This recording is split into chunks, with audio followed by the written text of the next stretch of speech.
Welcome to Coaching Uncut, a special series on the Unstoppable Woman podcast, where I take you behind the scenes and give you a peek into the private coaching I do with my clients.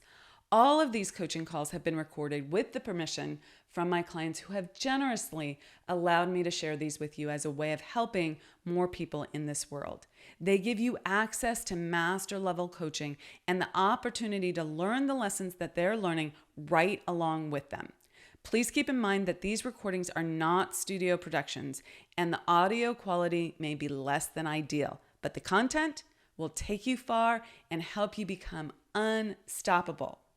With that, listen in and learn.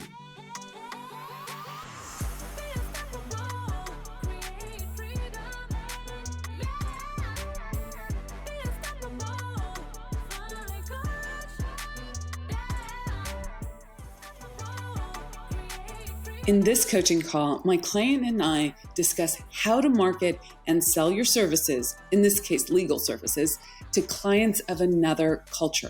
This is a two-part series for those of you interested in this type of business expansion. We cover how to approach everything from your front desk intake strategy to your sales presentation strategy and follow-up strategy. Listen in to this episode and don't forget to tune back into part 2 where we dive into the strategy further as well as see how well it worked. Okay, enjoy.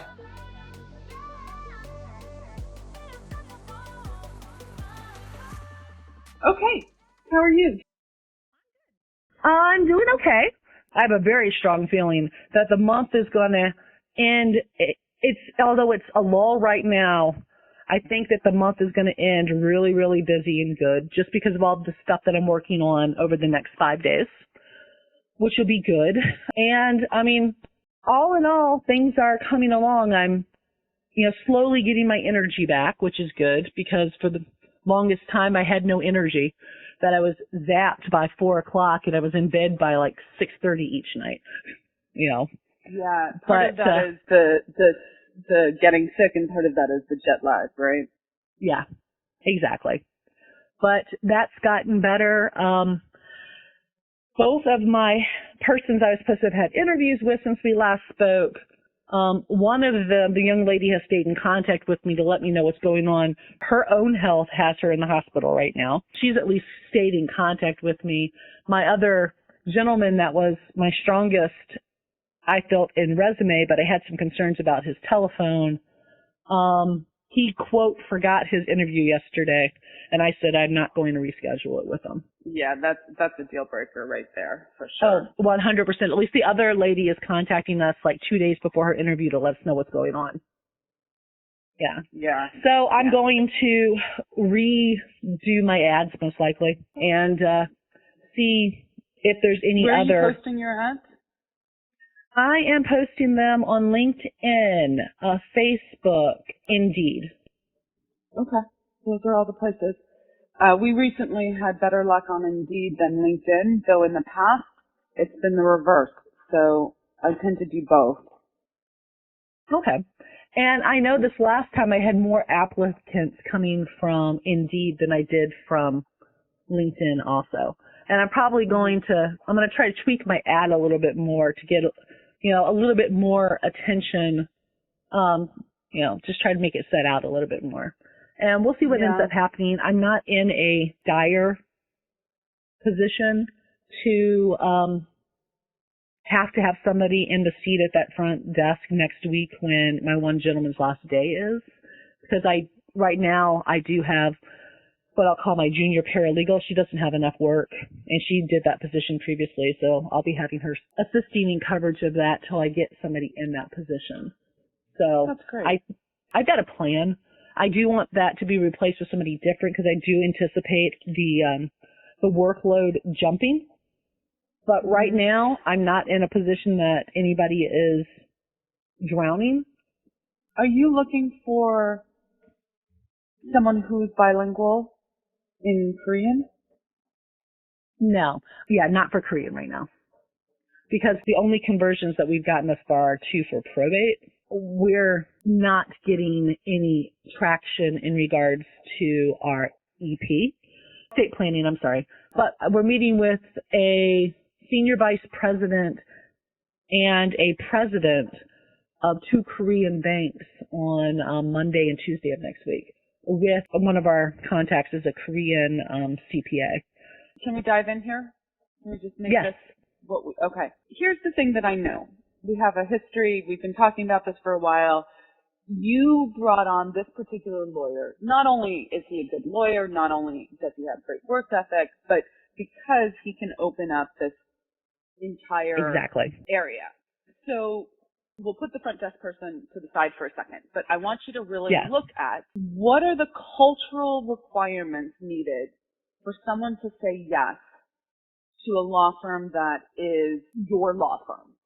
Okay? It has a Korean lawyer, but you're the main person. There's not an entire staff of Korean people. Like, what are the cultural requirements? I want you to write this down. What are the cultural requirements for someone to say yes? And you need to have that conversation with the attorney that you just brought on and problem solve for that in advance. You're having conversations this week. You need to figure out immediately what are the small things that you can do that would be signals. I'm going to call them dog signals, okay? Like, I did a podcast on common signals that dogs give each other. Did you listen to that one? Okay. I did listen to that one. Okay, I'm glad. I know you don't listen to all of them, but that was a good one, right? Yes. The dogs, they send signals to each other that we don't even know about. Now that we know what to look for, it's obvious. They're there, you can see them, but before you know, you don't know that they're there. That's the same thing with cultural cues, okay? And you don't know what you don't know.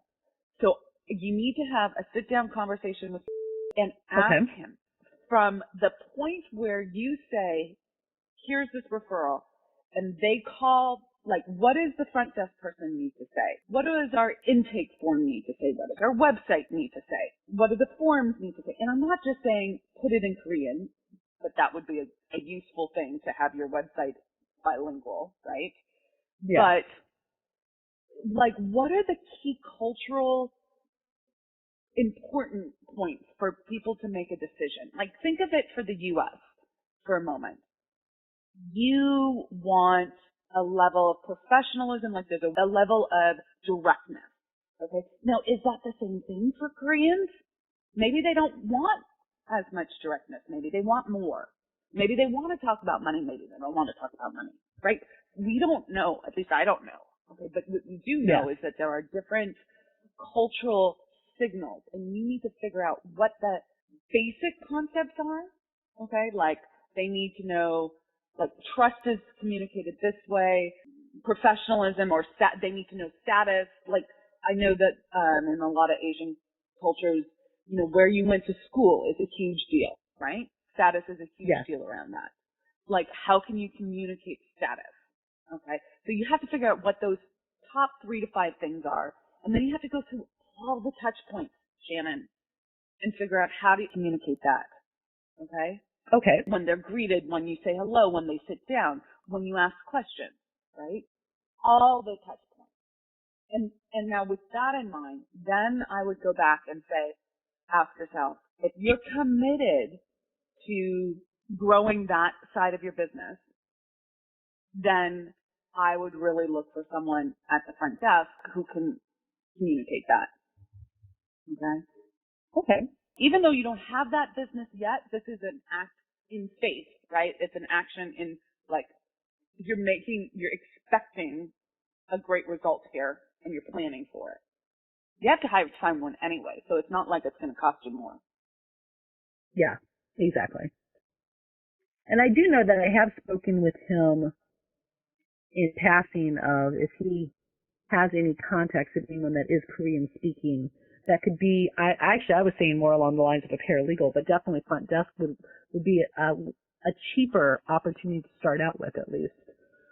That's bilingual. Yeah. That I was highly interested, because I don't want him to be the one that's doing all the communications with the clients, because he's the only one that can speak Korean. Correct.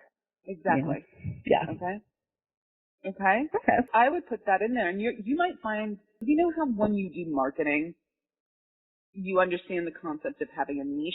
When you're very niche, Yes. it allows you to speak clearer about what you're doing, Yes. and it attracts people.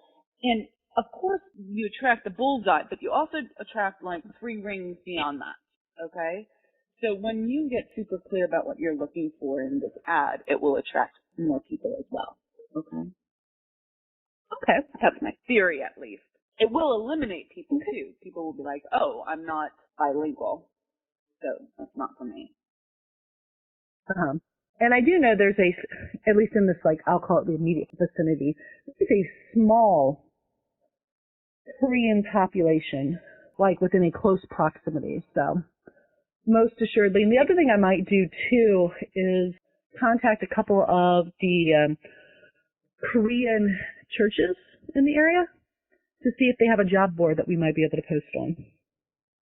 Oh, that's a great idea. Just I love that. Yeah. Thinking as you're talking there, because that will be more direct, but also it will be a good, connection that could also then lead to a potential client presentation. Yeah. Yeah, it's exactly. also great marketing. Like people will say, oh, elder law, right? Look at that. There might be a Korean Chamber of Commerce. Okay. And Yeah, I don't know if there is or isn't, because I was actually talking to I like Kevin the church about idea, that. though. Yeah. Yeah. Yeah, the church is I just really a like little the church different, idea. and that's really what I have noticed historically is that the moment that you get in with one person in a church and you do a presentation, your reputation can soar pretty quickly off of that elder's reputation, because people will imitate and emulate the elder in the church very often. Yeah, that makes sense. That's good. I love that. Wonderful, wonderful. Okay. Excellent. You have a good day, my friend. Okay. You too. Okay, Bye-bye. take care. Bye. Don't forget to join us for part 2 of this series, which will be released in just a few days. We're going even deeper into strategies to successfully expand your business services to reach and sell to people of other cultures than your own. You'll also hear how phenomenally well this worked out. Make sure you are subscribed so you don't miss it. Drop a comment below and let us know if you're going to implement this in your business. Now's the time to do it. Let's get it done. Thanks for listening, and be unstoppable.